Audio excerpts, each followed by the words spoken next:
हम एक बेहद ही महत्वपूर्ण और दिलचस्प कानूनी फैसले के बारे में बात करने जा रहे हैं जिसने देश भर में सरकारी नौकरी की तैयारी कर रहे लाखों युवाओं के लिए आरक्षण नियमों को और भी स्पष्ट कर दिया है।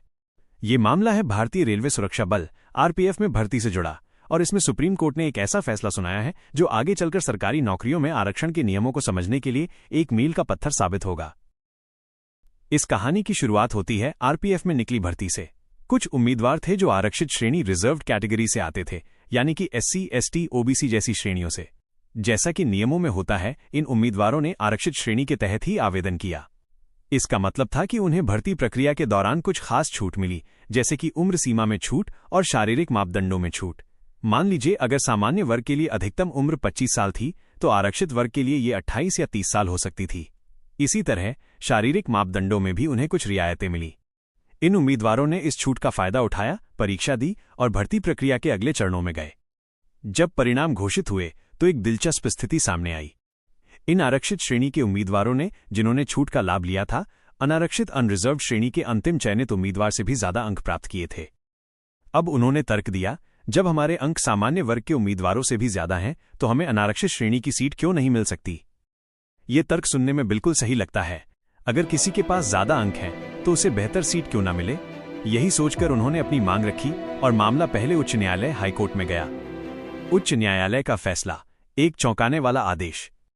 जब ये मामला उच्च न्यायालय में पहुंचा तो कोर्ट ने इन उम्मीदवारों के पक्ष में फैसला सुनाया। उच्च न्यायालय ने कहा कि जब इन उम्मीदवारों ने अनारक्षित वर्ग के अंतिम चयनित उम्मीदवार से ज्यादा अंक हासिल किए हैं, तो उन्हें अनारक्षित श्रेणी के पदों पर नियुक्त किया जाना चाहिए। ये फैसला उम्मीदवारों के लिए एक बड़ी जीत थी, लेकिन इसके दूरगामी परिणाम हो सकते थे। अगर ये फैसला लागू हो जाता तो आरक्षण नियमों की पूरी प्रणाली ही बदल सकती थी। इसी बात को लेकर रेलवे ने सुप्रीम कोर्ट का दरवाजा खटखटाया और इस फैसले को चुनौती दी। सुप्रीम कोर्ट का ऐतिहासिक फैसला, आरक्षण की पहेली सुलझी। सुप्रीम कोर्ट ने इस पूरे मामले को बहुत ध्यान से सुना और एक ऐसा फैसला दिया जिसने आरक्षण से जुड़े कई भ्रमों को दूर कर दिया। सुप्रीम कोर्ट ने उच्च न्यायालय के फैसले को पूरी तरह से रद्द कर दिया। कोर्ट ने बहुत ही स्पष्ट शब्दों में कहा, जब किसी उम्मीदवार ने भर्ती प्रक्रिया की शुरुआत में ही किसी भी प्रकार की छूट, रिलैक्सेशन का लाभ उठा लिया है, तो वह बाद में अनारक्षित श्रेणी के पदों के लिए दावा नहीं कर सकता, चाहे उसके अंक कितने भी ज्यादा क्यों न हो। ये तर्क बहुत ही सीधा और तार्किक है। आइए इसे थोड़ा और गहराई से समझते हैं। सुप्रीम कोर्ट का तर्क, एक एक बात की गहराई। सुप्रीम कोर्ट ने अपने फैसले में कई महत्वपूर्ण बातें कही। भर्ती नियम सर्वोपरि हैं, recruitment rules are paramount. Supreme court ने साफ साफ कहा कि कोई भी भर्ती प्रक्रिया नियमों के हिसाब से ही चलती है। ये नियम ही तय करते हैं कि कौन किस पद के लिए पात्र है।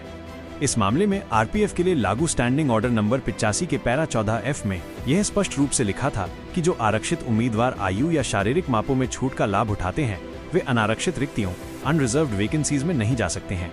जब नियम में ही ये बात लिखी है, तो कोर्ट इसमें कोई बदलाव नहीं कर सकता। 2. समानता का अधिकार, right to equality. Supreme court ने बताया कि आप दो अलग अलग चीजों की तुलना नहीं कर सकते। एक तरफ वो उम्मीदवार हैं जिन्होंने बिना किसी छूट के सामान्य श्रेणी के नियमों के तहत आवेदन किया और प्रतिस्पर्धा की। दूसरी तरफ वो उम्मीदवार हैं जिन्हें उम्र या शारीरिक मापों में छूट मिली। इन दोनों को एक ही तराजू पर नहीं तोला जा सकता। यदि आपने छूट का लाभ उठाया है, तो आप सामान्य श्रेणी के उम्मीदवारों के साथ समानता का दावा नहीं कर सकते। आपने भर्ती के प्रवेश द्वार पर ही एक विशेष लाभ उठा लिया है। 3. मेरिट की नई परिभाषा। आमतौर पर हम मेरिट का मतलब सिर्फ ज्यादा अंक से समझते हैं, लेकिन सुप्रीम कोर्ट ने एक अलग दृष्टिकोण दिया। कोर्ट ने कहा कि मेरिट को केवल अंकों के आधार पर नहीं आंका जा सकता। मेरिट का मतलब है उस उम्मीदवार की योग्यता जो उसने बिना किसी छूट के हासिल की हो। जब एक उम्मीदवार ने छूट का लाभ लिया, तो उसकी मेरिट अब केवल उसकी आरक्षित श्रेणी के संदर्भ में ही देखी जाएगी। आरक्षण का उद्देश्य कमजोर वर्गों को समाज की मुख्य धारा में लाना है, उन्हें अवसरों तक पहुंच देना है। इसका उद्देश्य आरक्षित उम्मीदवारों को अनारक्षित पदों पर जाने के लिए एक अतिरिक्त लाभ देना नहीं है। अगर कोई उम्मीदवार बिना किसी छूट के सामान्य वर्ग के मापदंडों को पूरा करता है और ज्यादा अंक लाता है, तो वो अनारक्षित सीट पर जा सकता है, जिसे मेरिटोरियस आरक्षित उम्मीदवार कहा जाता है। लेकिन इस मामले में क्योंकि उम्मीदवारों ने छूट ली थी, वे इस श्रेणी में नहीं आ सकते। जब भी आप किसी सरकारी नौकरी के लिए आवेदन करें, तो ये तय कर लें कि आप किस श्रेणी के तहत आवेदन कर रहे हैं।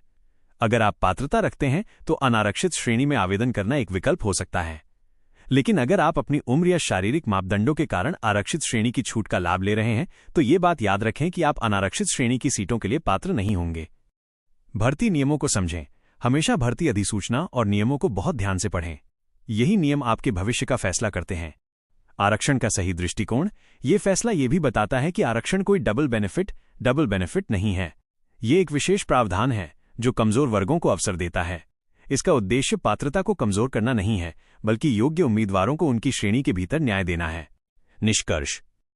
तो दोस्तों, सुप्रीम कोर्ट का ये फैसला सिर्फ एक कानूनी निर्णय नहीं है, बल्कि ये सरकारी नौकरियों में आरक्षण की पूरी प्रक्रिया पर एक महत्वपूर्ण रोशनी डालता है।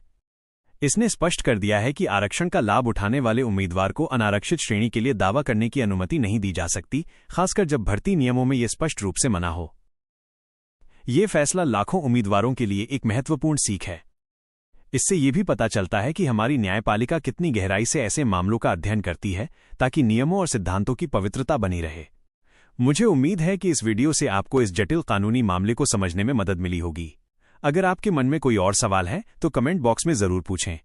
और अगर आपको ये वीडियो पसंद आया तो इसे लाइक करें, शेयर करें और मेरे चैनल को सब्सक्राइब करना न भूलें। मिलते हैं अगले वीडियो में।